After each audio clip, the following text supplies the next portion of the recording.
अस्सलाम वालेकुम एवरीवन, कैसे हैं आप सब। आई होप सो कि आप सब ठीक ठाक होंगे, खैरियत से होंगे और बहुत ज़्यादा खुश होंगे। बढ़ते हैं अपनी नेक्स्ट वीडियो की तरफ, जो कि हम लोग ग्रेड 9th को फॉलो कर रहे थे, केमिस्ट्री को एंड फेडरल बोर्ड की बुक को हम लोग देख के चल रहे थे। ठीक है, तो लेटेस्ट स्टार्टर वीडियो हम आज जो है अपनी सारी की सारी जो जितने भी क्वेश्चंस रह गए हमारे related two branches of chemistry, उसको आज हम कंप्लीट कर लेंगे। ठीक है, सो लेटेस्ट स्टार्ट। ओके, तो हमारी नेक्स्ट ब्रांच ऑफ केमिस्ट्री जो है दैट इज़ इन्वायरमेंटल केमिस्ट्री। ठीक है, इन्वायरमेंटल केमिस्ट्री के हम कुछ क्वेश्चन सॉल्व करेंगे। सबसे पहला क्वेश्चन जो उन्होंने पूछा हुआ है वो है जी, how do human activities contribute to air pollution and what are the consequences for the environment.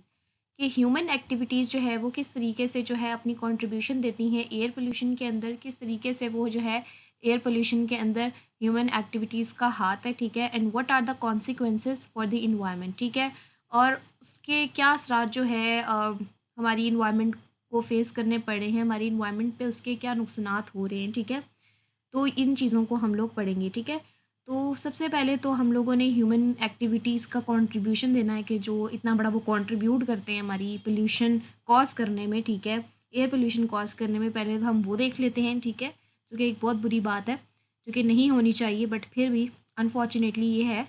तो सबसे पहले हम लोग देखते हैं कि बर्निंग ऑफ फॉसिल फ्यूल्स।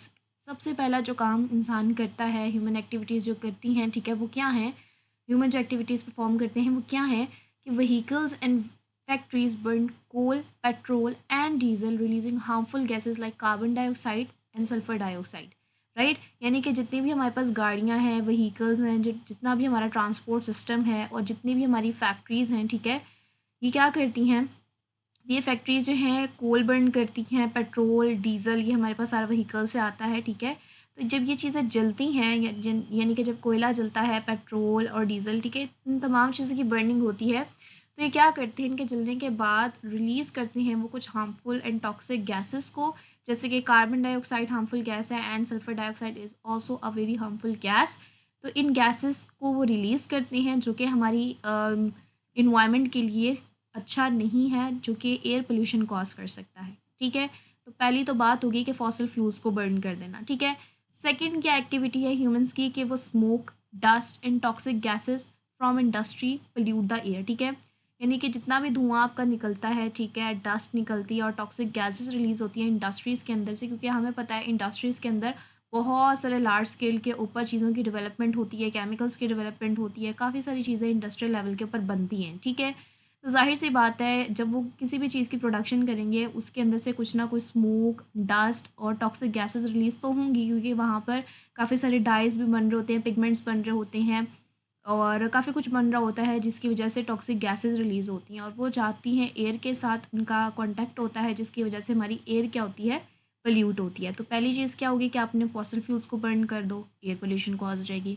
ठीक है, इंडस्ट्रियल इमिशंस में क्या है कि इंडस्ट्री जितने भी ये धुएं वगैरह निकालती है, गैसेस निकालती है, डस्ट निकालती है, ये भी एयर पोल्यूशन कॉज कर देगी। ठीक है, नेक्स्ट है आपके पास डिफोरेस्ट्रेशन। अब डिफोरेस्ट्रेशन क्या क्या है इसके अंदर कि cutting tree increases the carbon dioxide and reduces the oxygen in atmosphere. कि अगर आप ट्रीज काट दोगे, ठीक है, ये जो कि इंसान धड़ काटे जा रहे हैं दरख्तों को, ठीक है, लगाने के बजाय उनको काट रहे हैं और बिल्डिंग्स बना रहे हैं वहाँ पर, अगर आप दरख्त काटोगे तो दरख्त काटने की वजह से कार्बन डाइऑक्साइड का लेवल इंक्रीज हो रहा है हमारी एयर में, जिसकी वजह से ऑक्सीजन का लेवल कम हो रहा है हमारी एटमॉस्फेयर में। ठीक है, हमें पता है कि हम ऑक्सीजन जो है हमारे लिए कितना ज़्यादा एसेंशियल है, कितनी ज़्यादा ज़रूरी है हमारी सांस लेने के लिए, हमें ज़िंदा रखने के लिए ऑक्सीजन सबसे बड़ा काम जो है वो सरंजाम देती है, सबसे बड़ा रोल है इसका। ठीक है, हमारी लाइफ के पीछे, तो हम उसको बढ़ाने के बजाय हम उसको कम किए जा रहे हैं और कार्बन डाइऑक्साइड जो हम रिलीज़ करते हैं अपनी बॉडी से, जो कि हमें नहीं चाहिए, उसको हम लोग बढ़ा रहे हैं अपनी इन्वायरमेंट में। तो ये कैसा इंसाफ है भाई, ये तो अपने साथ सीधी सीधी सीधी दुश्मनी है। ठीक है भाई, क्या आप अपने साथ ही जुल्म कर रहे हो और तो कुछ भी नहीं हो रहा। ठीक है, क्या आप दरख्त काटे जा रहे हो और कार्बन डाइऑक्साइड का लेवल आप बढ़ाते जा रहे हो और ऑक्सीजन को आप रिड्यूस करते जा रहे हो एटमॉस्फेयर से, तो इससे भी आपकी एयर पोल्यूशन कॉज होती है। ठीक हो गया। फोर्थ है जी आपके पास ह्यूमन एक्टिविटी के बर्निंग ऑफ वेस्ट। ये जो वेस्ट को बर्न कर देते हैं, ठीक है, ये गार्बेज कूड़ा जो जला देते हैं, ठीक है, इससे भी क्या होता है, एयर पोल्यूशन होती है। क्यों, जैसे आप कूड़ा जला दो, burning garbage and plastics releases poison smoke. ठीक है, जैसे आपने अगर कभी कहीं देखा हो कि अगर कूड़े को आग लगी हुई हो तो उससे बड़ी अजीब से स्मेल आ रही होती है और वो स्मोक बहुत गंदी होती है और वो स्मेली भी बहुत होती है एंड साथ वो पॉइजनस भी बहुत ज़्यादा होती है, ठीक है। इसी तरह प्लास्टिक अगर जब आप जलाते हो तो उससे भी काफ़ी अजीब सी स्मेल आ रही होती है, उसका स्मोक काफ़ी अजीब सा होता है, ठीक है। तो वो भी क्या करता है, वो पॉइजनस स्मोक होता है जो आपकी एयर को क्या कर रहा है, गंदा कर रहा है, पोल्यूट कर रहा है, और वो आपके लिए अच्छा नहीं है, ठीक है। अब क्या कॉन्सिक्वेंसेज हैं एयर पोल्यूशन के आपकी इन्वायरमेंट के ऊपर, ठीक है। तो यानी क्या जो है असरात पड़ रहे हैं, क्या आपको नुकसानात उठाने पड़ रहे हैं एयर पोल्यूशन से। तो सबसे पहली चीज़ जो है ग्लोबल वार्मिंग, इसके बारे में आपने काफ़ी सुना भी होगा, पढ़ा भी होगा अपनी कुछ छोटी प्रीवियस क्लासेस में, ठीक है।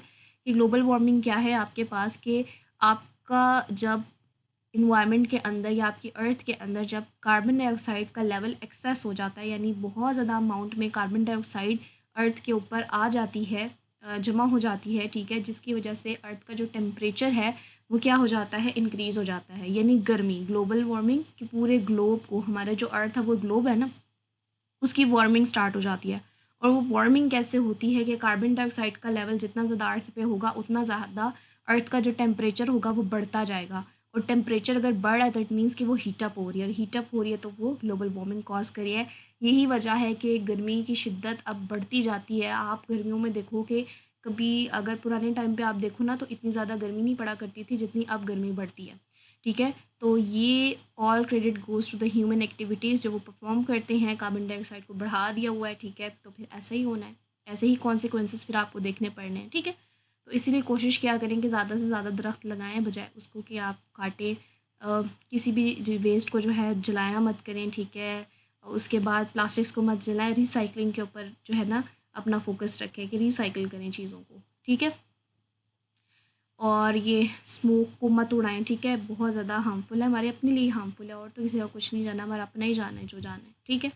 तो ये चीज़ है, अपने साथ हम कितने सारे जो लिविंग ऑर्गेनिजम्स हैं उनकी जानों को भी ख़तरे में डाल देते हैं।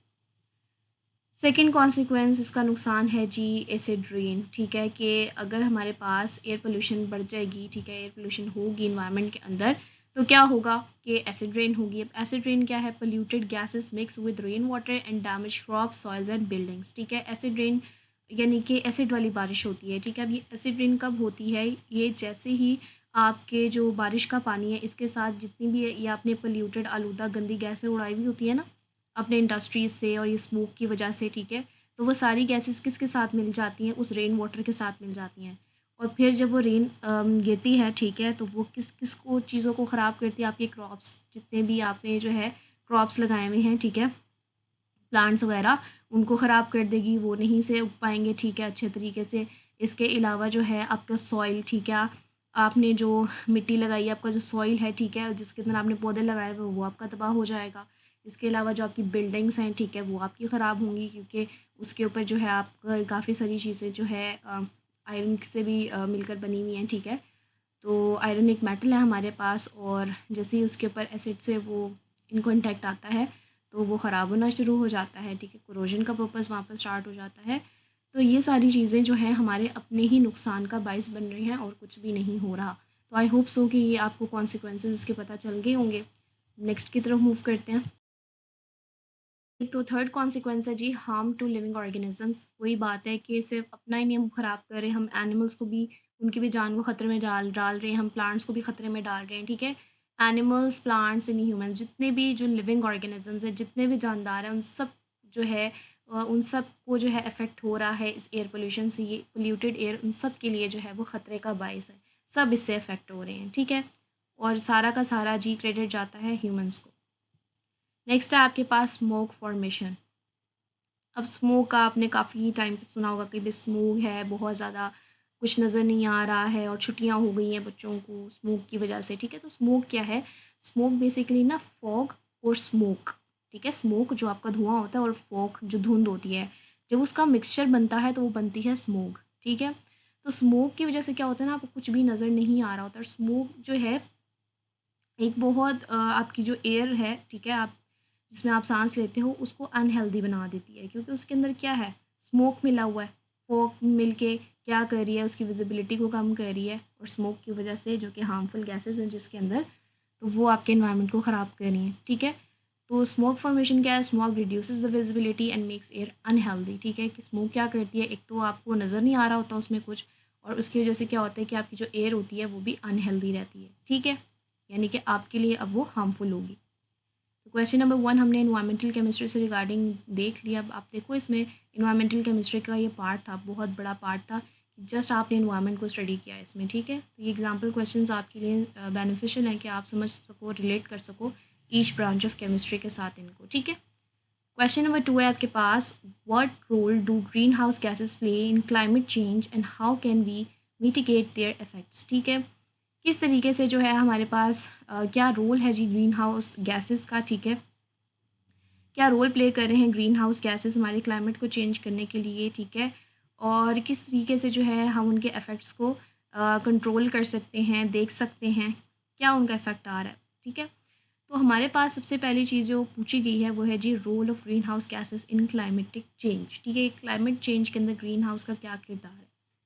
Greenhouse gases such as carbon dioxide, methane, nitrous oxide and water vapor trap heat from the sun in Earth's atmosphere, ठीक है। अब हमारे पास ग्रीन हाउस गैसेज जो हैं वो कौन सी हैं, इसमें हमारे पास कार्बन डाइऑक्साइड गैस जो है ये ग्रीन हाउस गैस है, मीथेन CH4 ये भी गैस है, ठीक है, green house gas, nitrous oxide ये सारी गैसेज हैं, ठीक है, N2O एंड वाटर वेपर, और ये सारी गैसेज और जो वाटर वेपर है हीट को, ठीक है, फ्रॉम द सन, यानी कि सन से जितनी भी हमारे पास हीट हमारी अर्थ के एटमॉस्फेयर पे आ रही है, तो ये जितनी भी गैसेज हैं ये क्या कर लेती हैं, उस हीट को अपने अंदर क्या कर लेती हैं, ट्रैप कर लेती हैं, एब्जॉर्ब कर लेती हैं, ठीक है। This process is known as greenhouse effect, इसी प्रोसेस को हम लोग ग्रीन हाउस इफेक्ट कहते हैं। Due to human activities like burning fossil fuels, deforestation, industrial processes, the amount of greenhouse gases has increased, ठीक है, यानी कि क्या है कि हमारे पास ये जो ह्यूमन एक्टिविटीज़ हैं, जैसे अभी हम पीछे सारे पढ़ के आए हैं कि अब फॉसिल फ्यूल्स को बर्न कर रहे हैं, कोल, पेट्रोल, डीजल को, अच्छा डिफॉरेस्ट्रेशन कर रहे हैं, दरख्त काट रहे हैं, इंडस्ट्रियल प्रोसेस से धुएँ निकाल रहे हैं, स्मोक निकाल रहे हैं, तो ये सारे के सारे जो एक्टिविटीज़ हैं ह्यूमंस की, ये क्या कर रही हैं, ये amount of greenhouse gases को इंक्रीज़ कर रही हैं हमारे इन्वायरमेंट में। अभी ग्रीन हाउस गैसेस क्या हैं कि ये हीट को एब्जॉर्ब करती हैं अपने अंदर जो सन से आती है, ठीक है, और उसी को फिर रिलीज़ कर देती हैं एयर में, जिसकी वजह से गर्मी बढ़ जाती है, ठीक है। तो ये इन ह्यूमन एक्टिविटीज़ की वजह से ये जो ग्रीन हाउस गैसेज हैं ये हमारे इन्वायरमेंट में क्या हो जाती हैं, इंक्रीज हो जाती हैं, ठीक है। दिस कॉजेज ग्लोबल वार्मिंग, और यही वजह है कि फिर ग्लोबल वार्मिंग होती है, leading to the climatic change such as rising temperature, और इसी वजह से जब ग्लोबल वार्मिंग होगी तो हमारा क्लाइमेट चेंज हो जाएगा, जैसे हमारे पास टेम्परेचर क्या हो जाएगा, राइज करना शुरू कर देगा, बढ़ने लग जाएगा, मेल्टिंग ग्लेशियर्स जो होंगे, इतनी ज़्यादा गर्मी हो जाएगी कि जो ग्लेशियर्स हैं, बर्फ़ के जो पहाड़ होते हैं इतने बड़े बड़े, वो मेल्ट होना शुरू हो जाएंगे, ठीक है। And changes in weather patterns, और वेदर के जो पैटर्न्स हैं उसमें चेंजेस आना लग जाएंगे, जैसे हमारे पास गर्मी की शिद्दत इतनी ज़्यादा होगी, गर्मी इतनी ज़्यादा एक्सटेंड हो जाएगी कि सर्दी आ ही नहीं रही होगी, ठीक है। मतलब कि जो हमारा पहले वाली जो रूटीन होती थी, पहले वाले जो वेदर पैटर्न्स होंगे उनको बिल्कुल ये चेंज करके रख देंगे, ठीक है। तो अब आपको पता चला कि ग्लोबल वार्मिंग जो है वो किस वजह से होती है, वो इन ग्रीन हाउस गैसेस की वजह से होती है। अब ये गैसेस क्या करती हैं, सन से आने वाली हीट को डायरेक्टली अपने अंदर एब्जॉर्ब कर लेती हैं, उसको ट्रैप कर लेती हैं, ठीक है, और फिर उसको रिलीज़ करना शुरू कर देती हैं आपकी एयर में, आपके एटमॉस्फेयर में, जिसकी वजह से गर्मी बढ़ जाती है। जो सन से डायरेक्ट हीट आ रही थी, ठीक है, उसको ये ट्रैप करके आपके ऊपर छोड़ रही है अभी। अब आप देख लेंगे कितना बड़ा लॉस है आपका, ठीक है। इतनी ज़्यादा गर्मी बढ़ा देती हैं कि भाई टेम्परेचर इतना ज़्यादा बढ़ जाता है, ग्लेशियर्स मेल्ट होने लग गए हैं भाई, वेदर पैटर्न्स चेंज होने लग गए हैं भाई, ठीक है। तो ये चीज़ें जो हैं बिल्कुल भी अच्छी नहीं है। नेक्स्ट है हमारे पास mitigation of greenhouse gas effects, ठीक है। ये जो ग्रीन हाउस गैस इफेक्ट्स हैं इनको हम लोग कैसे कम कर सकते हैं, क्या ऐसे प्रिकॉशनरी मेजर्स हम ले सकते हैं कि हम इनको कम करने की कोशिश करें, ठीक है। जिस तरह से हम लोगों ने चीज़ फैलाई है इसको अब हमने ही तो कंट्रोल करना है, ठीक है, क्योंकि नुकसान तो हमारा ही हो रहा है। सबसे पहले जो आप स्टेप इस पे ले सकते हो, यूज़ ऑफ रीन्यूएबल एनर्जी, कि आप रीन्यूएबल एनर्जी को यूज़ करो जो रीन्यू हो सकती हो, ठीक है। यानी कि आप सोलर्स को यूज़ करो, विंड्स को यूज़ करो, हाइड्रो इलेक्ट्रिक एनर्जीज़ को यूज़ करो, जो कि रिड्यूस कर देती हैं यूज़ ऑफ फॉसिल फ्यूल्स को। यानी कि अगर आप देखो विंड, सोलर और हाइड्रो इलेक्ट्रिक एनर्जी, ये सारे के सारे ठंडक पहुंचाने वाले जो है ना सोर्सेज हैं एनर्जी के, जो कि क्या करेंगे, ठंडक पहुंचाएंगे, एक जो वार्मिंग हुई हुई थी उसको कम करेंगे, ठीक है। फिर आपके पास एफॉरेस्ट्रेशन एंड रिफॉरेस्ट्रेशन। एफॉरेस्ट्रेशन एंड रिफॉरेस्ट्रेशन का क्या मतलब है कि आप ज़्यादा से ज़्यादा दरख्त लगाओ, प्लांट्स लगाओ, प्लांटिंग करो, जिसकी वजह से आपका जो ऑक्सीजन लेवल है वो बढ़े, और जो प्लांट्स एंड ट्रीज़ हैं वो आपके जितनी भी एक्सेसिव जो कार्बन डाइऑक्साइड आपके एटमॉस्फेयर में फैली हुई है उसको एब्जॉर्ब करे, ठीक है। तो planting more trees absorb carbon dioxide from the atmosphere, तो कार्बन डाइऑक्साइड को वो एब्जॉर्ब करेगा, ऑक्सीजन रिलीज करेगा, तभी जाके हमारा जो एटमॉस्फेयर है वो ठंडा हो पाएगा, वो जो वार्मिंग उसके अंदर आई हुई है वो कम हो पाएगी, ठीक है। इसके बाद है जी एनर्जी कंजर्वेशन। एनर्जी कंजर्वेशन में क्या है कि अपनी जो आपकी एनर्जी है या आपकी जो इलेक्ट्रिसिटी है उसको आप सेव करके रखो, कंजर्व करके रखो, ठीक है। Saving electricity and fuel reduces the green house gas emissions, ठीक है। कि आप अपनी जो इलेक्ट्रिसिटी है उसको सेव करके रखो, उसको बचा कर रखो, ज़्यादा उसको मत उड़ाओ, ठीक है। फ्यूल्स का ज़्यादा इस्तेमाल मत करो, ठीक है। अगर आप इन चीज़ों को कम कर दोगे, सेव करके रखोगे इनको, तो क्या होगा कि आपकी जितनी भी ग्रीन हाउस गैस की इमिशंस हैं वो कम होना शुरू हो जाएंगी, ठीक है। इसके अलावा reducing industrial and vehicle emissions, ठीक है। यानी जितने भी इंडस्ट्री से जो टॉक्सिक धुएं आप निकालते हो और व्हीकल से जो धुएं, डीजल का जलना और ये वो, तो इसको भी आप कम कर दोगे तो क्या होगा कि आपकी ग्लोबल वार्मिंग कम हो जाएगी। यानी कि यूजिंग क्लीनर फ्यूल्स, यानी क्लीनर फ्यूल्स आप यूज़ करें, ठीक है। इम्प्रूव टेक्नोलॉजी के यूज़ करें, ठीक है, जिसकी वजह से आपकी जो पोल्यूशन है वो कम हो जाएगी, ठीक है। इसके बाद है जी reducing greenhouse gases gas emission is essential to control the climate change and protect the environment. तो यही इसके एंड पे बात निकलती है, ठीक है। निचोड़ इस बात का सारा यही निकलता है कि रिड्यूस करने से ग्रीन हाउस गैस एमिशंस को उन पर काबू पाने से ही हमारे पास क्या होता है, ये इम्पॉर्टेंट है इन पर काबू पाना, ताकि हम जो है अपने क्लाइमेट को कंट्रोल कर सकें, ठीक है, और प्रोटेक्ट कर सकें अपने इन्वायरमेंट को। अगर हम इन ग्रीन हाउस गैसेस को कम करेंगे तभी जाकर जो है हमारा इन्वायरमेंट प्रोटेक्टेड रहेगा, तभी हमारा इन्वायरमेंट जो है उसका जो क्लाइमेट है वो कंट्रोल्ड रहेगा, ठीक है। नेक्स्ट है जी आपके पास जी मेडिसिनल केमिस्ट्री, इन्वायरमेंटल केमिस्ट्री के हम क्वेश्चंस देख चुके हैं। अब हम मेडिसिनल केमिस्ट्री को देखेंगे। इसमें जो सवाल पूछा गया है वो है जी how are drugs design and develop for specific therapeutic purposes, कि ड्रग्स को किस तरीके से डिज़ाइन किया जाता है और कैसे इनको डेवलप किया जाता है एक स्पेसिफिक बीमारी के लिए या एक स्पेसिफिक थेरेपी के लिए। जाहिर सी बात है थेरेपी किसी डिजीज़ के लिए मिलती है ना, ठीक है। तो उन एज अ थेरेपेटिक प्रोसेस जो है उस ड्रग को कैसे बनाया जाता है, डेवलप कैसे किया जाता है, दिया कैसे जाता है, तो उसके बारे में सवाल पूछा गया है और ये टोटली इंडिकेट कर रहा है जी मेडिसिनल केमिस्ट्री को, ठीक है। तो drugs are design and developed through the scientific process to treat specific diseases and health problem safely and effectively. यानी जितने भी हमारे पास ड्रग्स होती हैं जो इनको डिज़ाइन किया जाता है, इनको बनाया जाता है, जो डेवलप किया जाता है, ये थ्रू अ साइंटिफिक प्रोसेस, एक साइंटिफिक प्रोसेस से गुजार के इनको बनाया जाता है, ठीक है। ताकि और बनाया क्यों जाता है, ताकि हम ट्रीट कर सकें उस स्पेसिफिक ड्रग से एक स्पेसिफिक डिजीज़ को। यानी एक ड्रग जो है एक ख़ास डिजीज़ के लिए बनाई जाती है, ठीक है, और हेल्थ प्रॉब्लम्स को सॉल्व करने के लिए बनाई जाती है, ट्रीट करने के लिए, ठीक है, कि आप जो है उस हेल्थ प्रॉब्लम को सेफली और इफेक्टिवली जो है वो ट्रीट करो। यानी कि वो सेफ भी हो, उस बंदे के लिए कोई साइड इफ़ेक्ट्स भी ना हो, ठीक है, एंड साथ ही साथ वो इफेक्टिव भी हो, उससे वो बंदा ठीक भी हो जाए। ये ना हो कि आपने ड्रग बना दी, बंदे को दे दिया तो बंदा ही मर गया, ठीक है। तो अस्तगफिरुल्लाह, ऐसा नहीं होना चाहिए। आपका जो आपने ड्रग बनाई है, ठीक है, वो साइंटिफिक प्रोसेस से गुजरनी चाहिए, ठीक है। ऐसे साइंटिफिक प्रोसेस के वो एक स्पेसिफिक डिजीज़ को ट्रीट कर सके, उस स्पेसिफिक डिजीज़ को, और वो हेल्थ प्रॉब्लम्स को सेफली और इफेक्टिवली सॉल्व आउट कर सके, उनको सॉर्ट आउट कर सके, ठीक है। तो इसमें जो अब स्टेप बाय स्टेप इनको हम देखेंगे। सबसे पहले है जी आपके पास आइडेंटिफाइंग द डिजीज़ और टारगेट। सबसे पहले तो आपने क्या करना है कि पहले तो टारगेट अपना देखना है कि आपने किस टारगेट को हिट करना है, कौन सी बीमारी है उसको देख लेना है। पहले आप बीमारी को पहचानोगे तो उसके लिए कोई स्पेसिफिक मेडिसिन या ड्रग बनाओगे ना, ठीक है। तो scientist first study the disease to understand, इसीलिए साइंटिस्ट कोई भी ड्रग बनाने से पहले, फॉर्मुलेट करने से पहले उस बीमारी के बारे में स्टडी करते हैं, उसको जानते हैं अच्छे तरीके से। व्हाट कॉजेज इट, कि किस चीज़ ने ये बीमारी कॉज की है, विच ऑर्गन्स और सेल्स आर इफेक्टिव, और इस बंदे के कौन से ऑर्गन्स या कौन से सेल्स जो हैं इस बीमारी से इफेक्ट हो रहे हैं, ख़राब हो रहे हैं। विच प्रोटीन्स, एंजाइम्स और जीन्स आर इन्वॉल्व, और कौन सी ऐसी प्रोटीन्स, एंजाइम्स और जीन्स इसमें जो है वो कौन से हमारे पास प्रोटीन्स, एंजाइम्स और जीन्स जो हैं जिन्होंने ये बीमारी करवाई है, ठीक है, तो उनका पता लगाना।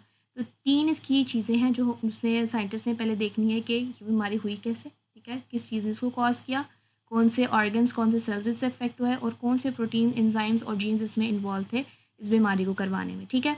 This helps them to choose a biological target. ये इन चीज़ों को वो इस वजह से देखते हैं क्योंकि यही चीज़ें उनको हेल्प आउट करती हैं कि वो अपना एक बायोलॉजिकल टारगेट चूज़ करें, सच एज किसी एंजाइम को, कि ये ख़ास एंजाइम है इसको हमने टारगेट करना है, या ये ख़ास रिसेप्टर है इसको हमने टारगेट करना है, ठीक है, और हमारी ड्रग इसी पे जाकर टारगेट करेगी और इस डिजीज़ को ख़त्म करेगी, ठीक है। तो ये हेल्प करती है उनको कि वो बायोलॉजिकल टारगेट चूज़ कर सकें that the drug should act on, ठीक है। तो ये बात है कि उसी पे जाके अटैक करेगी। मान लो कोई एंजाइम इन्वॉल्व था, कोई ऐसा जीन इन्वॉल्व था, कोई ऐसा एंजाइम, कोई ऐसा प्रोटीन इन्वॉल्व था, तो उसको ख़त्म करने पे वो ड्रग अपना एक टारगेट रखेगी, ठीक है, उसी पर जाके एक्ट करेगी, उसी जड़ को वो ख़त्म करेगी वहाँ से जाके। तो सबसे पहला स्टेप तो आइडेंटिफिकेशन का हो गया। ओके, सो नेक्स्ट है आपके पास सेकेंड जो चीज़ है इसके अंदर, वो है जी ड्रग डिज़ाइन। अब ड्रग को बनाना कैसे, आइडेंटिफिकेशन तो आपने कर ली, अब उसका डिज़ाइन भी तो देखना है ड्रग का, ठीक है, उसको बनाना किस तरीके से, उसकी फॉर्मुलेशन वगैरह, ठीक है। Once the target is known, जैसे ही आपको अपना टारगेट पता चल गया कि हाँ जी ये वाला स्पेसिफिक एंजाइम है और ये जो है जड़ है इस बीमारी की और इसको हमने ख़त्म करना है, ठीक है, तो साइंटिस्ट क्या करते हैं, डिज़ाइन करते हैं ड्रग्स को जो कि उस स्पेसिफिक चीज़ के साथ जो है इंटरेक्ट करे जाके, ठीक है, स्पेसिफिक एंजाइम के साथ इंटरेक्ट करे। अब यहाँ पर भी इसको दो चीज़ों में डिवाइड कर दिया गया है। नंबर ए है हमारे पास computer aided drug design, number B है हमारे पास केमिकल सिंथेसिस। अब दो तरीक़ों से जो है ड्रग की डिजिग्नेशन हो सकती है, दो तरीक़ों से जो है ड्रग फॉर्मुलेट हो सकती है। सबसे पहला जो होता है कंप्यूटर एडेड ड्रग डिज़ाइन। अब इसमें क्या होता है कि कंप्यूटर्स को यूज़ किया जाता है क्रिएट करने के लिए, ठीक है, या फिर टेस्ट करने के लिए ड्रग के मॉलिक्यूल्स को, and helps to predict how well a drug will bind to the target. यानी कि सबसे पहले तो कंप्यूटर्स को यूज़ किया जाता है उस स्पेसिफिक ड्रग को क्रिएट करने के लिए, ठीक है, कंप्यूटर की हेल्प ली जाती है, और फिर उसी ड्रग की क्रिएशन के बाद उसका टेस्ट भी किया जाता है कि कौन से ड्रग मॉलिक्यूल्स इसके अंदर इन्वॉल्व हैं, ठीक है। इसके अलावा computer aided drug design help करता है ये पता लगाने के लिए कि कितना वेल ये वाला ड्रग जो है वो अपने टारगेट के साथ बाइंड करेगा, उस एंजाइम के साथ बाइंड करेगा और उसको ख़त्म करेगा, उससे लड़ेगा, ठीक है।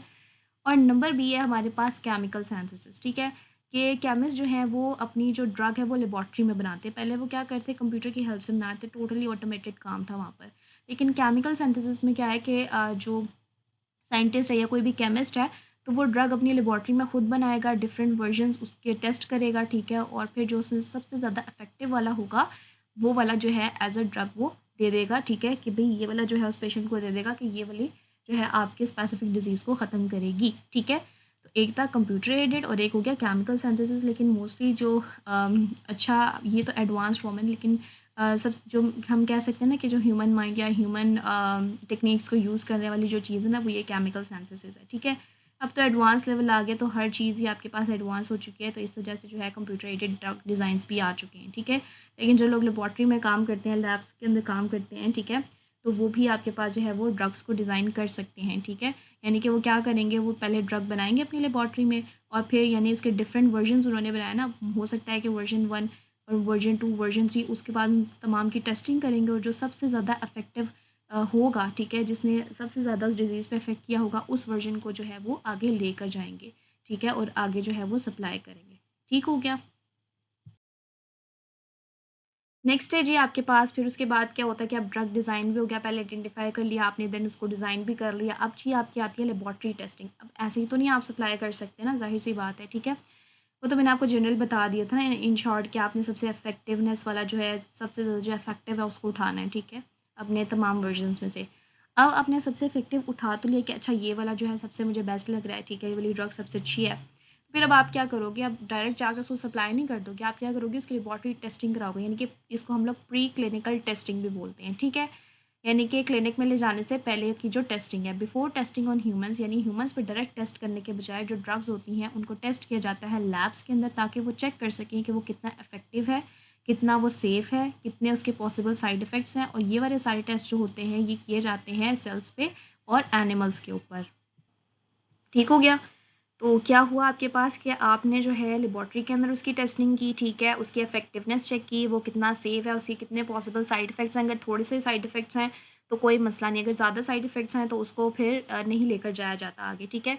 और ये वाले सारे टेस्ट कहाँ पर किए जाते हैं, ये सारे टेस्ट किए जाते हैं सेल्स के ऊपर, ठीक है, और एनिमल्स के ऊपर, यानी कि ह्यूमंस के ऊपर डायरेक्ट टेस्टिंग नहीं की जाती। ऑब्वियसली बात है, अगर कोई बड़ा साइड इफेक्ट हुआ तो ह्यूमन की तो जान भी जा सकती है, इसलिए कुछ स्पेसिफिक सेल्स उन्होंने अपने पास रखे हुए होते हैं, उस पर वो टेस्टिंग कर लेते हैं, ठीक है। या फिर अगर सेल्स नहीं है तो वो एनिमल्स के ऊपर टेस्टिंग करते हैं। एंड मोस्ट इसमें जो कॉमन है वो आपके पास आपका रैट आता है, रैट्स के ऊपर बहुत ज़्यादा टेस्टिंग होती है, रैट्स के ऊपर, रैबिट्स के ऊपर, ठीक है। तो उन पर जो है सबसे पहले उनकी टेस्टिंग की जाती है। सेकेंड, उसके बाद आपका जो नेक्स्ट आता है, नेक्स्ट है जी आपके पास क्लिनिकल ट्रायल्स, ठीक है, जिसमें है जी आपके पास ह्यूमन टेस्टिंग। पहले क्या था, प्री क्लिनिकल टेस्टिंग हुई थी, अब क्लिनिकल ट्रायल्स हैं जिसमें आप ह्यूमंस के ऊपर टेस्ट करोगे, ठीक है। अगर तो आपकी ड्रग जो है वो सेफ है लैब्स के अंदर, it is tested in human in phases, ठीक है। यानी कि मान लो कि आपने लेबॉर्ट्री में देख लिया तो वो सेफ़ है, एनिमल्स पे भी उसका कोई जो है वो हार्मफुल इफेक्ट नहीं हुआ, तो अब जो है आप उसको क्लिनिक में लेके जाओगे, ठीक है, लैब्स के बाद उनको आप क्लिनिक में लेके आओगे और ह्यूमंस के ऊपर टेस्ट करोगे, लेकिन फेजेस में, यानी कुछ बैजेस के अंदर या 1 बाय 1, ठीक है, यानी कि आहिस्ता आहिस्ता। फेज नंबर 1 में आप क्या करोगे, चेक सेफ्टी एंड डोजेज, ठीक है, कि वो जितनी आप डोजेज उसको प्रोवाइड कर रहे हो, जितनी आप डोज उसको दे रहे हो, क्या वो सेफ भी है या नहीं, ठीक है। फेज 2 में फिर आप नेक्स्ट टाइम उसका क्या चेक करोगे, test effectiveness and side effects. Phase 2 में आप देखोगे क्या उसकी कोई क्या वो इफेक्टिव है, क्या हमने जिस स्पेसिफिक टारगेट के लिए वो बनाई है क्या उस डिजीज़ के लिए वो काम करे या नहीं, और या उसके कोई साइड इफेक्ट्स आ रहे हैं या नहीं आ रहे, ठीक है। फेज नंबर 3 में आप क्या करोगे, कंफर्म करोगे results on large number of patients, ठीक है। पहले आपने मान लो 2-3 पे किया, लेकिन अब आप लार्ज नंबर ऑफ यानी कि 50-60 लोगों पर आप वो ट्राई करोगे, ठीक है, लार्ज नंबर ऑफ पेशेंट्स के ऊपर उसको टेस्ट आउट करोगे। अब टेस्टिंग भी होगी सबके ऊपर, ठीक है, ह्यूमंस में फेजेस वाइज भी टेस्टिंग हो गई, ठीक है।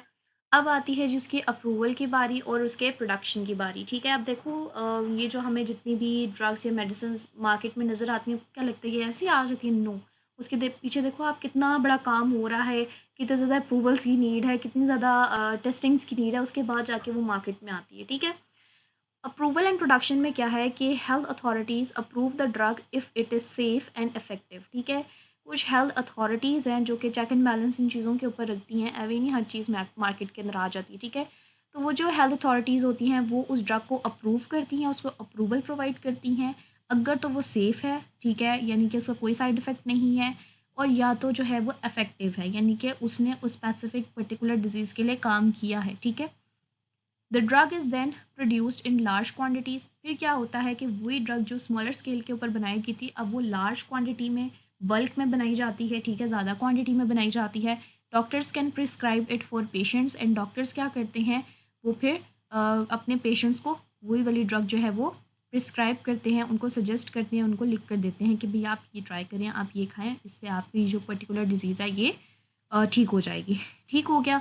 उसके बाद है monitoring after use, even after approval. अब देखो उसको अप्रूवल भी मिल चुका है, उसके बाद भी scientist continue monitoring the drug. Scientist का फिर भी चेक एंड बैलेंस होता है कि उस ड्रग को वो मॉनिटर करते रहते हैं, चेकआउट करते रहते हैं कि क्या जो है ये सही से काम कर भी रही है या नहीं, ठीक है।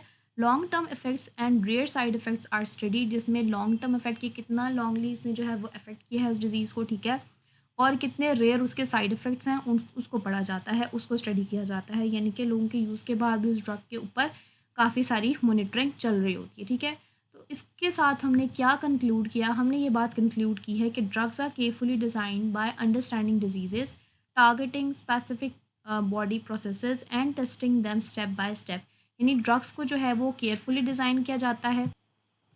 तो यहाँ पर कंक्लूड क्या हम लोगों ने बात की है कि ड्रग्स जो होती हैं इनको केयरफुली डिज़ाइन किया जाता है, डिजीज़ को अंडरस्टैंड करके टारगेट किया जाता है स्पेसिफिक बॉडी प्रोसेसेस को, ठीक है, और टेस्ट किया जाता है ड्रग को स्टेप बाय स्टेप, और ये चीज़ जो है इंश्योर की जाती है कि मेडिसिन जो हैं वो इफ़ेक्टिव हैं, सेफ़ हैं और यूज़फुल हैं ट्रीट करने के लिए स्पेसिफिक हेल्थ कंडीशन को या किसी भी डिजीज़ को।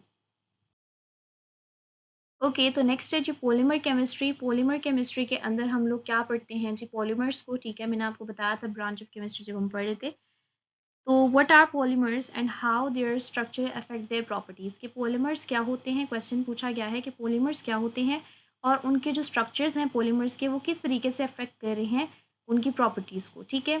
Polymers are the large molecules, यानी पोली मतलब मैनी, ठीक है, मर्स मतलब रिपीटिंग यूनिट या पार्ट्स, ठीक है, यानी कि आपके पास जो पॉलीमर्स होते हैं बड़े बड़े लार्ज मॉलिक्यूल्स होते हैं जो कि बनते कैसे हैं, ज्वाइन करवा के, made by joining small repeating units, ठीक है, यानी कि छोटे छोटे रिपीटिंग यूनिट्स को मिला के हमारे पास बनता है जी एक बड़ा जॉइंट मॉलिक्यूल, ठीक है, छोटे छोटे पार्ट से मिलकर एक बड़ा लार्ज मॉलिक्यूल बनता है, ठीक है, जिसको हम लोग बोलते हैं पॉलीमर, ठीक है।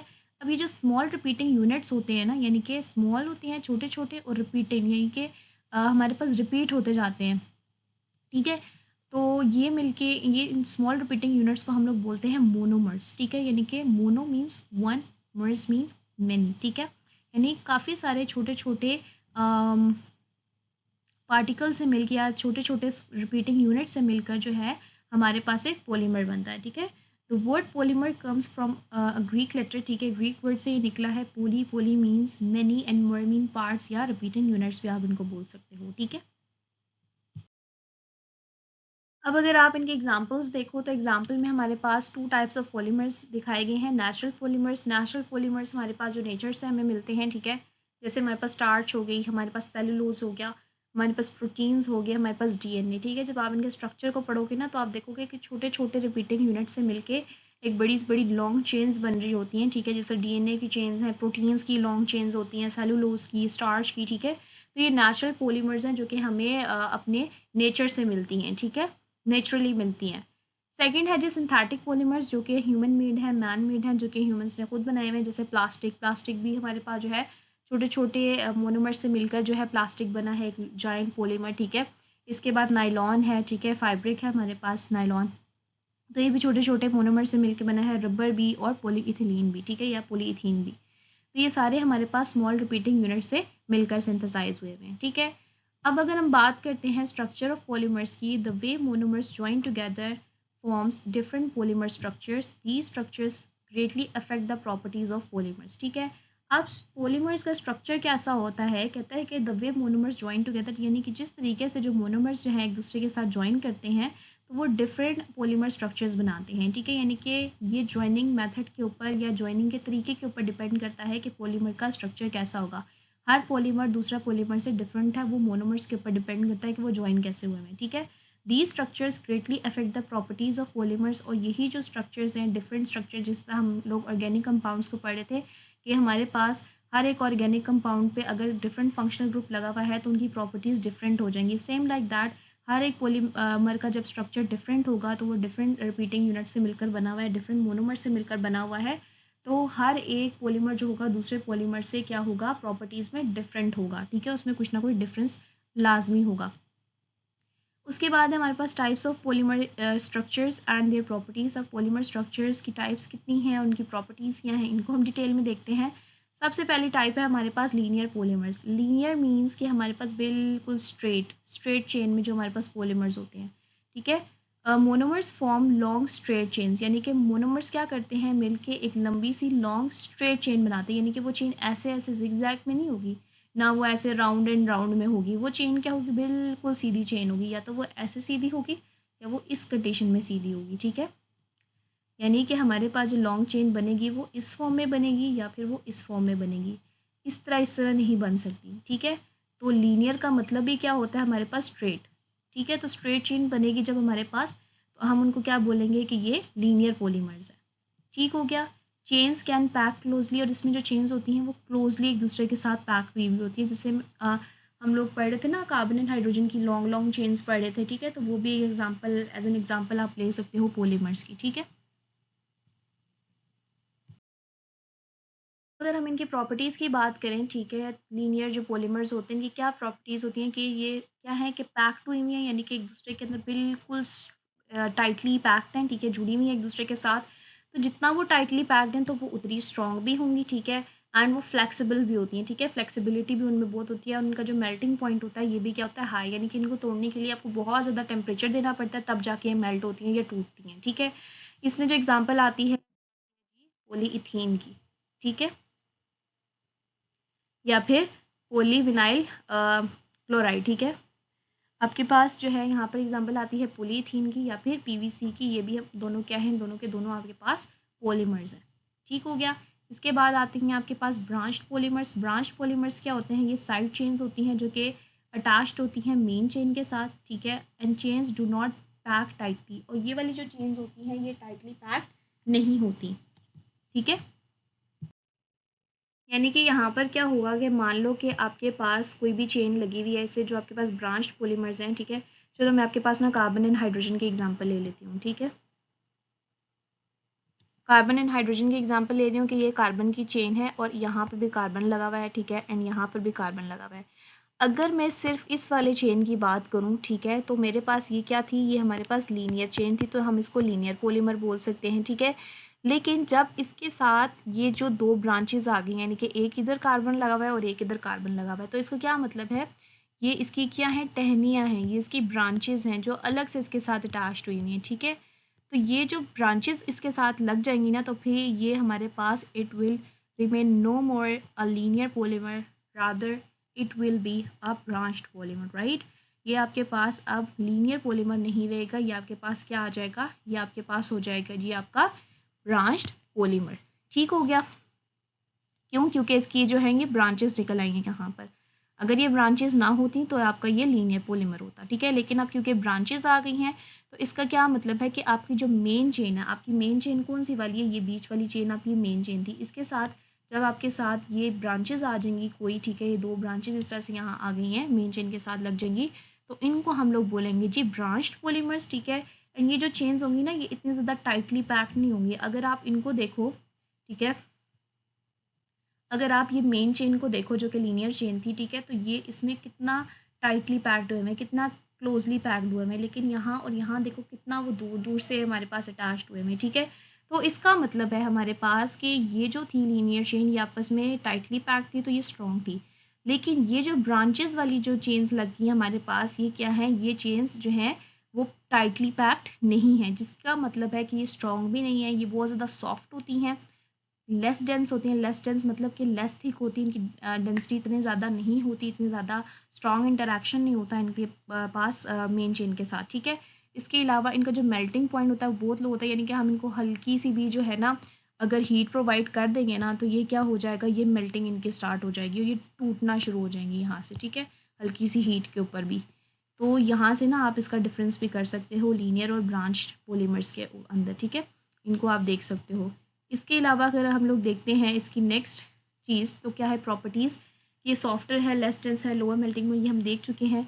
एग्जाम्पल हम देख सकते हैं कि एग्जाम्पल में इसमें कौन सा पॉलीमर आता है, LDPE यानी लो डेंसिटी पॉलीइथीन, यानी वो पॉलीइथीन जिसकी डेंसिटी कम है, यानी यही बात है कि पहले पॉलीइथीन था, उसके ऊपर यानी कि हमारे पास क्या था, एक स्ट्रेट चेन थी, उसके ऊपर मैं और ब्रांचेस लगा दूँ तो वो क्या बन जाएगा, लो डेंसिटी पॉलीइथीन बन जाएगा। ठीक हो गया।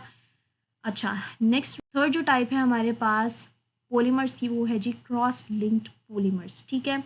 अब क्रॉस लिंक पॉलीमर्स क्या होते हैं, chains are connected by strong links, ठीक है, फॉर्म्स आर रिजिड नेटवर्क, यानी कि बहुत ज़्यादा स्ट्रॉन्ग चेन्स होती हैं, अब क्रॉस लिंक्स बने हुए होते हैं, ठीक है। इसमें अब क्रॉस लिंक्स कैसे हो सकते हैं यहाँ पर, ठीक है, कि हमारे पास क्रॉस लिंक की बनी हुई है कार्बन, ठीक है, carbon carbon carbon carbon and this carbon like this, ठीक है। इस तरह के जब क्रॉस लिंक्स आ जाएंगे, बहुत बड़े बड़े से क्रॉस फॉर्मिंग के लिंक्स बन जाएंगे इस तरीके से, ठीक है। तो ये जो हमारे पास फिर पॉलीमर्स होंगे ना, ये काफ़ी ज़्यादा रिजिड होंगे, काफ़ी ज़्यादा हार्ड होंगे, क्योंकि इनकी पैकिंग बहुत ज़्यादा डेंस होगी, बहुत ज़्यादा ये स्ट्रांगली पैक्ड हुए होंगे, जिसकी वजह से क्या होंगे, इनको तोड़ना बहुत ज़्यादा मुश्किल होगा, ठीक है। ये बहुत ज़्यादा हार्ड होते हैं, ठीक है, क्योंकि ये एक फॉर्म करते हैं एक रिजिड नेटवर्क, एक सख्त नेटवर्क, ठीक है। ये हार्ड होते हैं, स्ट्रॉन्ग होते हैं और ये हीट रेजिस्टेंट होते हैं, यानी हीट का इनके ऊपर कोई फ़र्क नहीं पड़ता, इनको हीट भी दे दो तो हीट से भी ये रेजिस्ट हो जाएंगे, ठीक है। हीट को भी ये ना कर देंगे और ये मेल्ट नहीं होंगे, क्योंकि इनका लिंकेज इतना ज़्यादा स्ट्रॉन्ग है, ठीक है, क्रॉस लिंकिंग की हुई है आपस में इन्होंने, ठीक है। और इसके अलावा आपके पास जैसे इसमें ना आप देख सकते हो, ठीक है, आप इसमें देख लो बेकलाइट की एग्जांपल ले लो, आप इसमें ग्रेफाइट की एग्जांपल ले लो, ठीक है।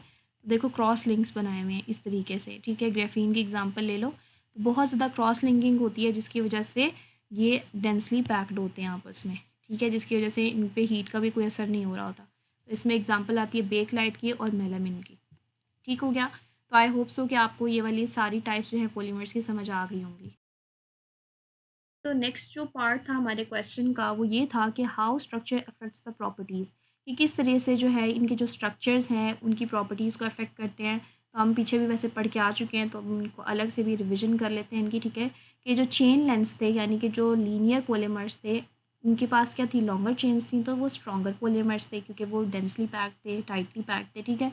इसके अलावा जो ब्रांच वाले थे, जो ब्रांच पॉलीमर्स थे, जितनी ज़्यादा उसकी ब्रांचेस होंगी उतने ज़्यादा वो सॉफ्ट होंगे और उतने ही ज़्यादा वो फ्लेक्सिबल भी होंगे, ठीक है। उनको तोड़ना बहुत ज़्यादा आसान होगा, हीट देंगे तो फ़ौरन टूट जाएंगे। क्रॉस लिंकिंग में क्या था कि ज़्यादा क्रॉस लिंक्स बने हुए होंगे, तो जितने ज़्यादा वो क्रॉसली लिंक्ड हैं एक दूसरे के साथ, तो वो ज़्यादा हार्ड होंगे और ज़्यादा रिजिड होंगे, और वो हीट का भी उनके ऊपर कोई असर नहीं होने वाला, उनको तोड़ना बहुत ज़्यादा मुश्किल है, ठीक है। फिर आती है जी अरेंजमेंट ऑफ चेन्स, ठीक है, कि well packed chains higher strength, जितने अच्छे तरीके से चेन्स आपस में पैक्ड हुई होंगी, यानी जितने ज़्यादा लॉन्ग चेन्स आपस में वेल पैक्ड हैं, डेंसली पैक्ड हैं, तो उतनी ज़्यादा उनकी स्ट्रेंथ ज़्यादा होगी, उतनी ज़्यादा वो ताकतवर होंगी, उनको तोड़ना मुश्किल होगा।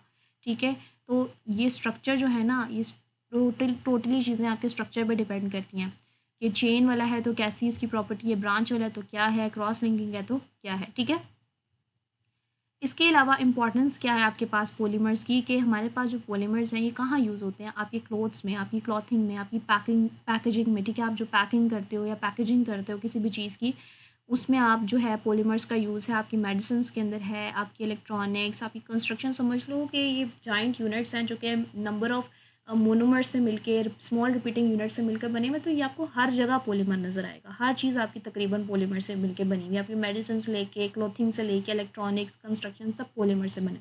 ठीक है, जो आपकी पर्सनल यूज़ की चीज़ें हैं, जो डेली लाइफ में आप यूज़ करते हो, उन सब में पॉलीमर्स इन्वॉल्व हैं। ठीक है, their properties can be changed by altering their structure, making them useful for different purposes। अब होता क्या है कि काफ़ी सारे जो पॉलीमर्स होते हैं उनकी प्रॉपर्टीज़ को हम चेंज भी कर सकते हैं। मान लो कि अगर ब्रांच्ड पॉलीमर था, अगर मैं उसकी प्रॉपर्टी चेंज करना चाहती हूँ तो मैं उसके ऊपर उसको हीट प्रोवाइड करूँगी, उसकी ब्रांचेस वहाँ से उतर जाएंगी, तो वो चेन लेंथ बना लेगा सिंपल।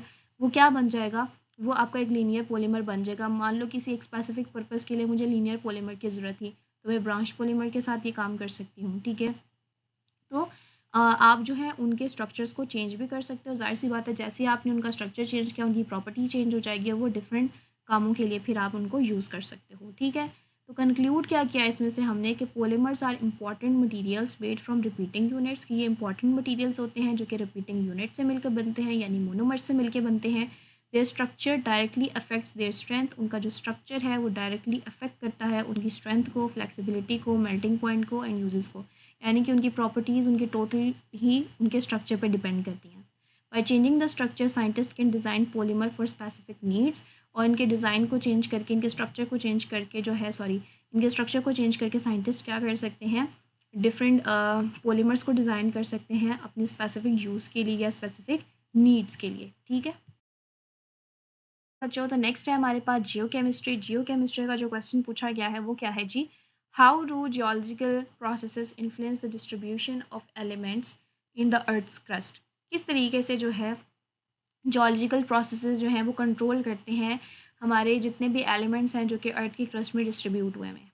ठीक है, तो सबसे पहले हम लोग देख लेते हैं जियोलॉजिकल प्रोसेसेस क्या हैं। जियोलॉजिकल प्रोसेसेस जो हैं ये अफेक्ट करते हैं कि किस तरह से जो एलिमेंट है वो अर्थ क्रस्ट के अंदर जो है वो डिस्ट्रीब्यूट हुआ है। तो सबसे पहली जो चीज़ है वोल्केनिक एक्टिविटी, ये हमने बताना है कि किस तरह से एलिमेंट्स अफेक्ट हो रहे हैं। ठीक है, जियोलॉजिकल प्रोसेसेस का क्या इफेक्ट हो रहा है हमारे एलिमेंट्स की डिस्ट्रीब्यूशन पे। ठीक है, तो सबसे पहली जो आती है जी वो है जी वोल्केनिक एक्टिविटी। ठीक है, यानी वोल्केनिक एक्टिविटी क्या करती है, brings elements from deep inside the earth to the surface.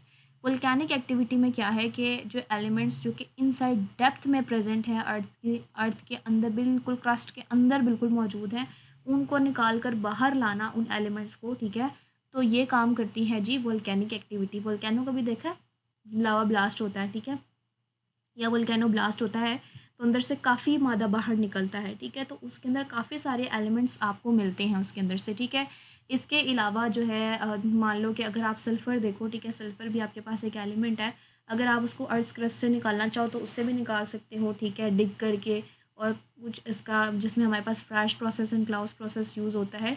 ठीक है, तो ये दो प्रोसेसेस हैं जिसमें क्या किया जाता है कि सल्फ़र को जो है ऊपर लेकर आया जाता है और उसको जो है अर्थ क्रस्ट से निकाला जाता है। इसी तरह आप देख लो, आपका जो कोयला है और आपका जो डायमंड है और ये आपका जो सोना है, ठीक है, ये सारी चीज़ें कहाँ से आपको मिलती हैं, अर्थ की क्रस्ट के अंदर से मिलती हैं। और ये इसके अंदर कौन इन्वॉल्व होता है, आपकी वोल्केनिक एक्टिविटीज़, यानी जो वोल्केनो आपका जो आता है, लावा ब्लास्ट होता है। ठीक है, वो आपके जो एलिमेंट्स हैं वो इनसाइड द अर्थ क्रस्ट से वो अर्थ के ऊपर ले आता है, यानी सरफेस पे ले आता है। ठीक है, जो डेप्थ में होते हैं, कोर ऑफ अर्थ में होते हैं, उनको ऊपर ले आता है वो।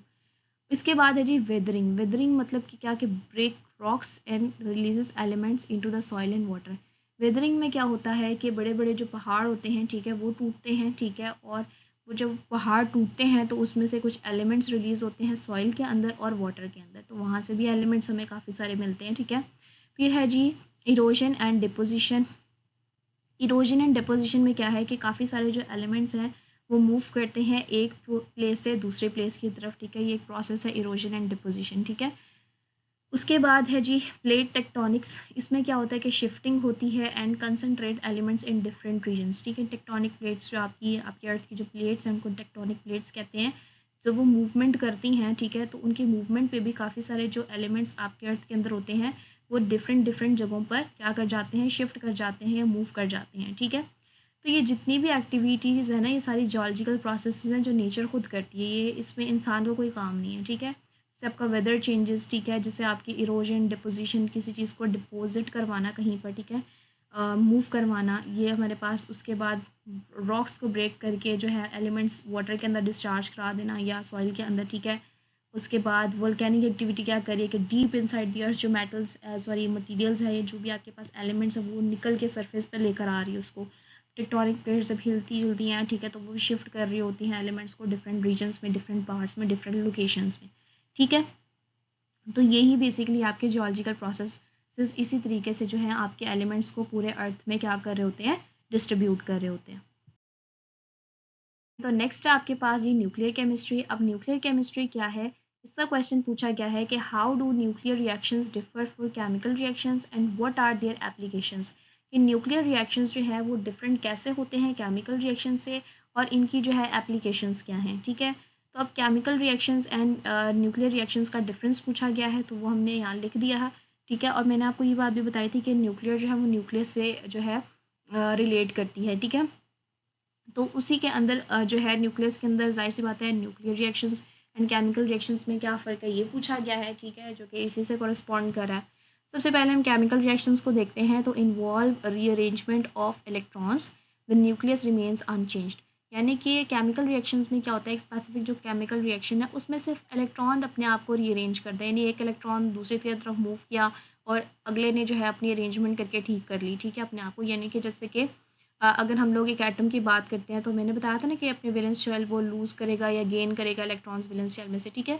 तो वो क्या करता है, तो वो रीअरेंजमेंट ही कर रहा है ना, रीअरेंज ही कर रहा है अपने इलेक्ट्रॉन्स को। न्यूक्लियस के अंदर तो कोई चेंज नहीं आ रहा, जस्ट उसके जो इलेक्ट्रॉनिक शेल्स हैं उनके अंदर चेंजिंग आ रही है, तो शेल कम हो रहा है या ज़्यादा हो रहा है, ठीक है।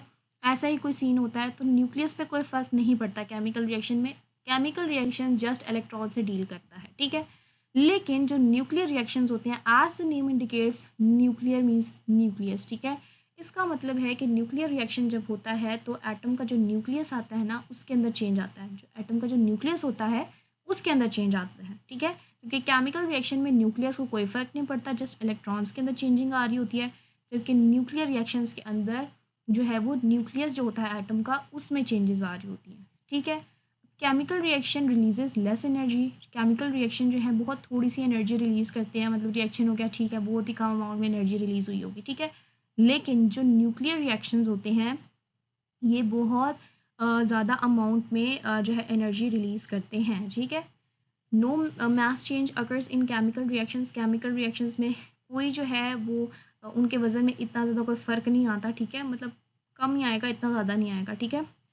Slight mass change occurs in nuclear reactions, ठीक है, लेकिन इसमें जो है मास चेंज होता है आपका, ठीक है। अब देखो यहाँ पर क्या है ना कि जो केमिकल रिएक्शंस है ना ये आप कर सकते हो अपने लेबॉर्ट्रीज़ में कर सकते हो, आप अपने घरों में देख सकते हो केमिकल रिएक्शंस होते हुए, ठीक है। आप घरों में कर सकते हो, लेबॉर्ट्रीज़ में कर सकते हो, लेकिन जो न्यूक्लियर रिएक्शंस होते हैं ना ये स्मॉल स्केल पे नहीं होते, बहुत बड़े स्केल पे होते हैं। केमिकल रिएक्शंस स्मॉल स्केल पर हो जाते हैं। जैसे एप्लीकेशंस में अगर मैं बात करूँ तो कुकिंग के अंदर हमारे पास होता है रिस्पायरेशन, ठीक है, ये भी केमिकल रिएक्शन है। बैटरीज़ के अंदर भी केमिकल रिएक्शन होते हैं, जो स्मॉल आपकी बैटरीज होती हैं, ठीक है, जैसे सेल्स वगैरह। मेकिंग मेडिसिन जब आप बनाते हो तब भी आप केमिकल रिएक्शन से एक ड्रग को बनाते हो, एक मेडिसिन को बनाते हो। लेकिन न्यूक्लियर रिएक्शंस के अंदर क्या है कि electricity generation in nuclear power plants कितने बड़े स्केल का काम है कि बिजली जनरेट करना। तो न्यूक्लियस के अंदर चेंजिंग आएगी तो बिजली जनरेट होगी, ठीक है। उसके बाद medical imaging and cancer treatment के लिए, और ये जो MRI वगैरह है या मेडिकल इमेजिंग करते हैं हम लोग, ठीक है, एक इमेजेस लेना डेप्थ में जाकर, ठीक है, और कैंसर को ट्रीट करना विद स्पेसिफिक रेडिएशंस, ठीक है। तो उसके अंदर हमारे पास न्यूक्लियर रिएक्शंस इन्वॉल्व होते हैं, ठीक है। न्यूक्लियर वेपन्स को बनाना जैसे एटॉमिक बॉम्ब्स, ठीक है। तो न्यूक्लियस के अंदर चेंजिंग करते हैं, न्यूक्लियस के अंदर चेंज आता है और ये बड़े स्केल के ऊपर होते हैं न्यूक्लियर रिएक्शंस, और यही हमारे पास डील करते हैं न्यूक्लियर केमिस्ट्री से। तो आई होप सो कि आपको जो है दोनों में डिफरेंस अच्छे से पता चल गया होगा कि एक केमिकल रिएक्शन क्या होता है, न्यूक्लियर रिएक्शन क्या होता है। एंड ये मोस्ट इंपॉर्टेंट क्वेश्चन है, इसका डिफरेंस आ जाता होता है, ठीक है। तो ये आपको डिफरेंस पता होना चाहिए। आप कहीं पर भी चले जाओ, अगर आपसे पूछ ले कि what is a chemical reaction and what is a nuclear reaction, तो आपको पता होना चाहिए कि न्यूक्लियर जो है वो न्यूक्लियस के अंदर चेंजिंग आ गया, जबकि केमिकल रिएक्शन में कोई न्यूक्लियस में चेंज नहीं आ रहा, जस्ट इलेक्ट्रॉन्स में की रीअरेंजमेंट हो रही है, उसमें इलेक्ट्रॉन्स के अंदर चेंजिंग आ रही है, ठीक है। अच्छा, इसी में ना हमने एप्लीकेशंस भी कवर अप कर ली हैं, ठीक है। एप्लीकेशंस मतलब एग्जांपल्स कि कहाँ आप उनको अप्लाई कर रहे हो, ये आपको शो करना है। एग्जांपल्स का पार्ट है, ये एप्लीकेशंस का पार्ट है आपकी, ठीक है। तो न्यूक्लियर केमिस्ट्री का भी हम लोगों ने फर्स्ट क्वेश्चन डन कर लिया। बच्चों, नेक्स्ट है आपके पास question number 2 of nuclear chemistry, that is what is the role of radioisotopes in the medicine and industry. ये जो रेडियो आइसोटोप्स होते हैं, इनका क्या किरदार है, क्या रोल है मेडिसिन और इंडस्ट्री के अंदर, ठीक है। तो ये जो के पास रेडियो आइसोटोप्स, ठीक है, पहले तो देख लो कि आइसोटोप होता क्या है। Iso mean same and top mean same place, right, place. Iso mean same और टॉप्स मीन प्लेस, ठीक है। यानी सेम प्लेसेस की जगह जो हमारे पास ये जो रेडियो एक्टिव एलिमेंट्स होते हैं ना पीरियोडिक टेबल के अंदर, ठीक है, जैसे यूरेनियम वगैरह हो गया, ठीक है, और इस तरीके के और भी काफ़ी सारे आपके रेडियो एक्टिव एलिमेंट्स होते हैं, उन्हीं से मिलते जुलते, ठीक है, उन्हीं से डिराइव हुए हुए, उन्हीं के जैसे, लेकिन थोड़ा सा उनके जो है वो डिफरेंस होता है उनके अंदर, ठीक है, बट वो डिराइव उन्हीं में से हुए हुए होते हैं, ठीक है। तो उनको हम लोग बोलते हैं आइसोटोप्स, ठीक है। लेकिन हम यहाँ रेडियो आइसोटोप्स की बात कर रहे हैं, यानी रेडियो एक्टिव एलिमेंट्स की बात कर रहे हैं। तो इतना आपको इसके डेप्थ में जाने की नीड नहीं है। एक अपने आप में एक बहुत बड़ा यूनिट है जिसको समझना काफ़ी ज़्यादा ज़रूरी है डिटेल में, ठीक है। इसीलिए जस्ट आप ना इसका नेम याद रखो, ठीक है। यानी कि जो रेडियो एक्टिव एलिमेंट्स के जो आइसोटोप्स हैं, ये उनकी बात हो रही है कि इनका क्या काम है मेडिसिन के अंदर एंड इंडस्ट्री के अंदर, ठीक है। ओके, तो इसका सबसे पहले हम लोग मेडिसिन में देख लेते हैं। ये हमारे पास यूज़ होते हैं for medical imaging to diagnose diseases, ठीक है। जो हमारे पास मेडिकल इमेजिंग होती है ना, यानी कि आपके पास जिस तरह MRI होगी, ठीक है, मैग्नेटिक रेजोनेंस इमेजिंग, ठीक है। इसके अलावा काफ़ी सारे और भी इमेजिंग प्रोसेसेस हैं, ठीक है। तो उसके अंदर जो है आपके पास रेडियो आइसोटोप्स यूज़ होते हैं, ठीक है, क्योंकि रेडिएशंस होती हैं उसके अंदर, ठीक है, जिसकी वजह से हम लोग डिज़ीज़ जो है जैसे डायग्नोस करते हैं डिजीज़ को, जैसे कैंसर की डिज़ीज़, ठीक है। उसके बाद है जी used in radiotherapy to treat cancer, और जिस तरह से थेरेपीज़ होती हैं, ठीक है, रेडियोथेरेपीज़ होती हैं, तो उसके अंदर भी रेडियो आइसोटोप्स का इस्तेमाल किया जाता है ताकि हम कैंसर को ट्रीट कर सकें, ठीक है। और ये इस्तेमाल होते हैं स्टडी करने के लिए फंक्शन ऑफ ऑर्गन्स को, ठीक है। यानी कोई भी ऑर्गन है उसका स्पेसिफिक फंक्शन हमें जानना है, तो उसके अंदर भी हमारे पास रेडियो आइसोटोप्स का इस्तेमाल होता है, ठीक है। मेडिसिन में क्या है कि हमारे पास एक टेक्निक में यूज़ हो रहे हैं जो मेडिकल इमेजिंग लेने के लिए, ठीक है। और मेडिकल इमेजिंग हम क्यों करते हैं, ताकि हम एक स्पेसिफिक डिजीज़ को डायग्नोस कर सकें, पहचान सकें, जैसे कैंसर को, ठीक है। और फिर उसी कैंसर की ट्रीटमेंट के अंदर भी रेडियोथेरेपी के अंदर हमारे पास रेडियो आइसोटोप्स यूज़ हो रहे हैं, ठीक है।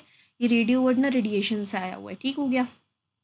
उसके बाद है ये इस्तेमाल किए जाते हैं किसी भी एक स्पेसिफिक ऑर्गन को स्टडी करने के लिए, ठीक है, कि वो फंक्शन कैसे परफॉर्म कर रहा है। तो उसमें भी हमारे पास काफ़ी सारी रेडिएशंस यूज़ की जाती हैं, ठीक है। आप मेडिकल जो ये जितने भी ट्रीटमेंट्स होते हैं या जितने भी आपकी ये डायग्नोस्टिक सेंटर्स होते हैं मेडिकल, ठीक है, उधर आप देखो तो आपको ये MRI और ये एक्सरेज और ये सारी चीज़ें बिल्कुल कॉमन मिलेंगी, ठीक है, अल्ट्रासाउंड्स। तो ये सारी चीज़ें आपको जो है कॉमन मिलेंगी। तो उन तमाम तकरीबन जो है ना इन तमाम चीज़ों में आपके पास रेडियो आइसोटोप्स यूज़ हो रही है, जो रेडिएटिव थेरेपीज़ जो होती हैं, ठीक है, इनके अंदर भी, ठीक है, जो कहते हैं ना रेडिएशंस दी जा रही हैं जी कैंसर सेल्स को ख़त्म करने के लिए, ठीक है। तो वो उसके अंदर भी आप ये जो रेडियो आइसोटोप्स हैं वो इन्वॉल्व रहते हैं, ठीक है। तो मेडिसिन एज अ मेडिसिन तो ये इसी में इस्तेमाल हो रहे हैं। एक स्पेसिफिक किसी खाने वाली मेडिसिन में नहीं मिलते आपको ये, ठीक है, ये स्पेसिफिकली एक कुछ ट्रीटमेंट्स के अंदर आपको मिल रहे होते हैं। इंडस्ट्री की बात करें तो इंडस्ट्री में हमारे पास इस्तेमाल किए जाते हैं डिटेक्ट करने के लिए लीक्स को, जो पाइपलाइंस के अंदर आ जाती हैं, ठीक है। कोई भी लीकिंग पाइपलाइन के अंदर आ रही है तो उसको डिटेक्ट करने के लिए हम रेडियो आइसोटोप्स का इस्तेमाल करते हैं, ठीक है। इनको इस्तेमाल किया जाता है थिकनेस को मेजर करने के लिए। किसी भी मटेरियल की अगर आपने थिकनेस जाननी है तो आप इनका इस्तेमाल करते हो, ठीक है। Use for sterilization of medical equipment, अगर आपका कोई भी मेडिकल इक्विपमेंट है उसको आप स्टेरिलाइज करना चाह रहे हो, ठीक है, ताकि उसके ऊपर कोई जर्म बैक्टीरिया कुछ भी ना रहे, ठीक है, तो साफ़ सुथरा आप करो, तो उसकी स्टेरिलाइजेशन के लिए भी आप रेडियो आइसोटोप्स का इस्तेमाल करते हो, ठीक है। तो जस्ट आपने ना परेशान नहीं होना, ठीक है, आपने बस इसका नाम याद रखना और जस्ट इसकी एप्लीकेशंस याद रखनी है। बस ये आपको इसलिए इसका नाम लिखा गया यहाँ पर ताकि आपको रिलेट कर सके कि ये न्यूक्लियर केमिस्ट्री का पार्ट है, बिकॉज न्यूक्लियर जो है आपके पास न्यूक्लियस से रिप्रेजेंट करता है, एंड रेडियो भी जो आपके पास रेडिएशंस हैं ये सारी न्यूक्लियस से होकर आ रही है, न्यूक्लियस के अंदर चेंजिंग आ रही है तो सब कुछ हो रहा है ना। जैसे मैं अगर आपको MRI की एग्जांपल दूँ, ठीक है, इसमें ये एप्लीकेशन है आपके पास NMR की, ठीक है, न्यूक्लियर मैग्नेटिक रेजोनेंस की, ठीक है। तो उसके अंदर आपके पास न्यूक्लियस के अंदर काफ़ी सारी चेंजिंग आ रही होती हैं, आपके प्रोटॉन्स के अंदर चेंजिंग आ रहे होते हैं, ठीक है। इसको आप आगे हायर एजुकेशन में जब आप जाओगे तो आप इन चीज़ों को, इन टेक्निक्स को पढ़ोगे, ठीक है, कि किस तरीके से काम करती है। बट अभी के लिए जस्ट आप इनके नाम जान लो, आप थोड़ा इनका बेसिक फंक्शन जान लो तो आपके लिए इनफ है। ठीक हो गया? तो आई होप सो कि ये वाला क्वेश्चन आपको क्लियर हो गया होगा। बच्चों अब हम मूव करते हैं जी एस्ट्रोनॉमी की तरफ, ठीक है। एस्ट्रोनॉमी क्या है आपके पास, ये जो आपके सारे स्पेसिंग से डील करी है, ठीक है, ये या एस्ट्रोकेमिस्ट्री जिसको हम लोगों ने पढ़ा था, इसको एस्ट्रोनॉमी लिखा हुआ है। इसका क्वेश्चन पूछा गया है कि what types of reactions occur in astronomical environment, के एस्ट्रोनॉमिकल इन्वायरमेंट में कौन से रिएक्शंस जो होते हैं वो अकर करते हैं, ठीक है। Following types of reaction occur in astronomical environments, ठीक है, यानी कि ये कुछ रिएक्शन जो नीचे लिखे हुए ये वाले रिएक्शंस होते हैं यानी स्पेस के अंदर। सबसे पहले तो आपके पास है जी न्यूक्लियर फ्यूजन रिएक्शन, ठीक है। इसमें क्या है कि light nuclei combine to form heavier nuclei and release energy, and it occurs in stars, for example hydrogen and helium, hydrogen to helium, ठीक है। यानी कि इसमें क्या बात की हुई है कि आपके पास बहुत ही जो हल्के हल्के न्यूक्लियाई है ना, यानी कि बहुत लाइट वेट जो न्यूक्लियाई हैं वो आपस में कंबाइन करते हैं, और जब वो आपस में कंबाइन करते हैं, ठीक है, तो वो एक हैवी न्यूक्लियाई बना देते हैं, ठीक है। और फिर वो क्या करते हैं, साथ ही साथ एनर्जी भी रिलीज़ करते हैं, ठीक है। यानी कि मान लो कि आपके पास जो सबसे छोटा न्यूक्लियाई है, ठीक है, वो किसका है, या सबसे छोटा एटम जो है वो किसका है, एज वी ऑल नो कि वो हाइड्रोजन का है, ठीक है, हमें ये बात अच्छे से पता है। अब यही बात लिखी हुई है कि अगर ये छोटे छोटे न्यूक्लियाई जो हैं आपस में जब कंबाइन करेंगे, ठीक है, तो हमारे पास इनकी कम्बिनेशन पे एक बड़ा जो है बन जाएगा, ठीक है, एक बड़ा जो है न्यूक्लियाई बन जाएगा, हैवियर न्यूक्लियाई बन जाएगा, जिसकी वजह से हमारे पास क्या होगी, वहाँ पर कुछ ना कुछ एनर्जी भी रिलीज़ होगी, ठीक है, कुछ ना कुछ एनर्जी रिलीज़ होगी, ठीक है। फॉर एग्जांपल कि हमने हाइड्रोजन को मिला के, दो हाइड्रोजन के छोटे छोटे जो न्यूक्लियाई थे उनको मिलाकर हमने क्या बना लिया, हमने बना लिया जी हीलियम, ठीक है। तो ये एग्जांपल लिखी हुई है, और साथ ही साथ ये प्रोसेस करने में क्या हुई, एक लार्ज अमाउंट ऑफ एनर्जी भी रिलीज़ हुई, क्योंकि हम ये पीछे पढ़ के आए हैं कि जो न्यूक्लियर रिएक्शंस हैं उनमें एनर्जी भी आपकी रिलीज़ हो रही होती है, ठीक है। तो दो हाइड्रोजन थे, इनके न्यूक्लियाई लाइट न्यूक्लियाई थे, तो इनको कंबाइन किया तो हमारे पास एक हैवी न्यूक्लियाई बना जो कि क्या था, हीलियम था, और साथ कुछ ना कुछ एनर्जी भी उसने रिलीज़ की, ठीक है, ओके। उसके बाद ये हमारे पास होते हैं किसमें, न्यूक्लियर फ्यूजन रिएक्शंस, ये हमारे पास स्टार्स में होते हैं, ठीक है, जो आपके स्टार्स हैं ना जो आपको नज़र आते हैं स्पेस में, ठीक है, आसमानों पे, तो ये उन स्टार्स के अंदर आपके पास न्यूक्लियर फ्यूजन रिएक्शंस होते हैं, ठीक है, ओके। नेक्स्ट है आपके पास रेडियो एक्टिव डिके। अब रेडियो एक्टिव डिके में क्या होता है कि अनस्टेबल न्यूक्लियाई रिलीज रेडिएशन, यानी कि एक ऐसा न्यूक्लियाई, ठीक है, जो कि स्टेबल नहीं है, यानी कि ऐसा न्यूक्लियाई जो कि बिल्कुल भी क्या है, स्टेबल नहीं है, वो अनस्टेबल है, ठीक है, यानी कि उसके अंदर जो है किसी भी तरह की कोई स्टेबिलिटी नहीं है, वो ज़्यादा देर तक अपने ट्रू फॉर्म में नहीं रह सकता, ठीक है। तो वो क्या करता है, वो न्यूक्लियाई कुछ ना कुछ रेडिएशंस निकालता रहता है अपने अंदर से, ठीक है। अब जब वो कुछ ना कुछ रेडिएशंस निकालता रहता है, इसका मतलब है वो कोई ना कोई रेडियो एक्टिव एक्टिविटी परफॉर्म कर रहा है और वो डिके हो रहा है, यानी इसमें आपके पास कॉन्सेप्ट आ जाता है आपकी हाफ लाइफ का, ठीक है, आपकी हाफ लाइफ का कॉन्सेप्ट आ जाता है। अब ये क्या होती है, इसकी डेप्थ में जाने की ज़रूरत नहीं है, ठीक है, जस्ट आपको भी इतना पता होना चाहिए कि आपका रेडियो एक्टिव डिके क्या है, कि कोई भी एक न्यूक्लियस है जो कि स्टेबल नहीं है अपने ओन पे। अब मैंने आपको ये बात पहले भी बताई हुई है कि कोई भी चीज़ जो है जो अनस्टेबल है वो अनस्टेबल नहीं रह सकती, वो अपने आप को स्टेबल करने की कोशिश करती है। तो ये न्यूक्लियाई अपने आप को स्टेबल करने के लिए कुछ ना कुछ रेडिएशंस क्या करता है, रिलीज़ करता रहता है और डिके होता रहता है। जब तक ये अपनी स्टेबल फॉर्म में नहीं आ जाता ये तब तक डिके होता है, यानी कि इसके अंदर से रेडिएशंस इसको क्या कर रही होती हैं, डिके कर रही होती हैं। डिके का क्या मतलब होता है, टूटना, ठीक है, अपनी जो है बड़ी फॉर्म से छोटी फॉर्म के अंदर आ जाना, ठीक है। तो फिर जब वो उस स्पेसिफिक छोटी फॉर्म में आ जाता है जिधर वो स्टेबल हो जाए तो वो अपनी रेडिएशन स्टॉप कर देता है वहाँ पर, ठीक है। तो यही आपका radio active decay. Chemical reactions क्या होते हैं ये आपको पता ही है कि formation of simple molecules in intercellular spaces, ठीक है। केमिकल रिएक्शंस भी होते हैं। अगर हम लोग सिंपल केमिकल रिएक्शन की बात करें तो हमारे पास कुछ सिंपल से मॉलिक्यूल्स की फॉर्मेशन हो रही होती है, लेकिन क्योंकि हम लोग ये एस्ट्रोनॉमिकल इन्वायरमेंट की बात करें तो जो इंटरस्टेलर स्पेसेस होती हैं, यानी कि आपका जो खाली जो स्पेस का एरिया है, ठीक है, वहाँ पर आपके जो है ये केमिकल रिएक्शंस भी होते हैं जहाँ पर सिंपलर मॉलिक्यूल्स की फॉर्मेशन होती है, मान लो कि वाटर की या अमोनिया की फॉर्मेशन, ठीक है। इसके बाद आपके आते हैं जी फोटोकेमिकल रिएक्शंस। फोटोकेमिकल रिएक्शंस ऐसे रिएक्शंस हैं जो कि हाई एनर्जी रेडिएशंस की वजह से होते हैं, ठीक है। अब वो हाई एनर्जी रेडिएशंस कहाँ से आती हैं? स्टार से आती हैं, ठीक है।